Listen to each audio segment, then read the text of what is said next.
esta tarde no vendrás. Cae la nieve. Ah bah la nieve c'est bien, mais alors beaucoup de nieve, hein.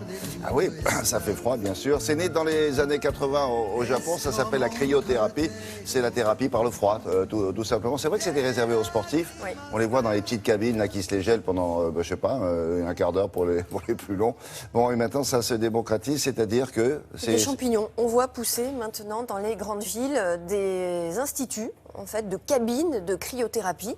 Et on se dit, mais est-ce que c'est la même cryothérapie que l'originelle et l'originale, celle qui était depuis les années 80 dévolue aux grands sportifs, aux sportifs de haut niveau, qui trouvaient dans le froid une façon de récupérer, oui. Tant sur le plan articulaire que musculaire et que la fatigue. Alors, on a un recul de 35 ans aujourd'hui.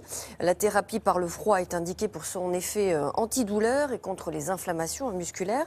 Elle a longtemps été réservée aux sportifs.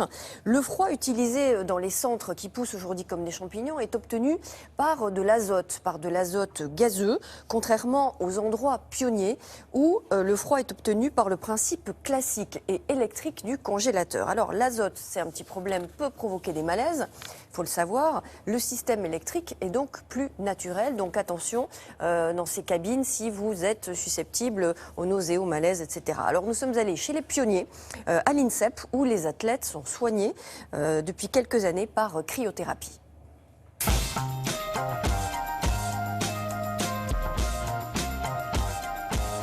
Tu vas bien? Salut. À l'INSEP, la cryothérapie s'adresse à différents publics. Tout d'abord, les sportifs de l'INSEP. C'est pour cela que nous avons conçu ce centre de cryothérapie fin 2008, début 2009, dans un objectif de récupération du sportif et de rééducation. Comment va ce genou? Bah, c'est un peu gonflé encore. C'est un peu gonflé. Nous recevons aussi des patients atteints de pathologies rhumatismales qui viennent bénéficier de cures, généralement de 10 à 15 séances sur un temps assez court, sur une semaine, afin de traiter ces pathologies. On va prendre ta température cutanée avant, donc on est à 31,4,5, 31,5 degrés. Le mécanisme d'action, il est semblable qu'il soit sur la blessure ou sur la récupération. C'est parti, 3 minutes de bonheur. Principalement, la cryothérapie va générer un choc thermique, c'est-à-dire une baisse de la température cutanée très intense. Puisqu'on va vous mettre dans le système de l'INSEP à moins 110 degrés pendant 3 minutes. Et pendant ces 3 minutes, vous allez avoir une baisse de la température cutanée d'environ 15 à 20 degrés suivant les individus, sachant que nous ne sommes pas égaux devant le froid. Le choc thermique généré par ce froid intense va générer une vasoconstriction des vaisseaux périphériques, donc une sorte de resserrement des vaisseaux, suivi d'une dilatation de ces vaisseaux lorsque l'on sort de la cryothérapie. Ça va se traduire tout simplement déjà par une peau un peu plus rosée, comme si nous avions une vascularisation périphérique qui est augmentée. Pour les douleurs inflammatoires, je pense que c'est instantané. Dès la première séance, on commence à sentir qu'il y a une amélioration, que ça dégonfle. Cette vascularisation périphérique va améliorer l'élimination des déchets, notamment liés à l'entraînement. Et sur le patient qui est atteint, lui, de pathologie rhumatismale, nous allons avoir un côté antalgique et anti-inflammatoire. De nouveaux champs.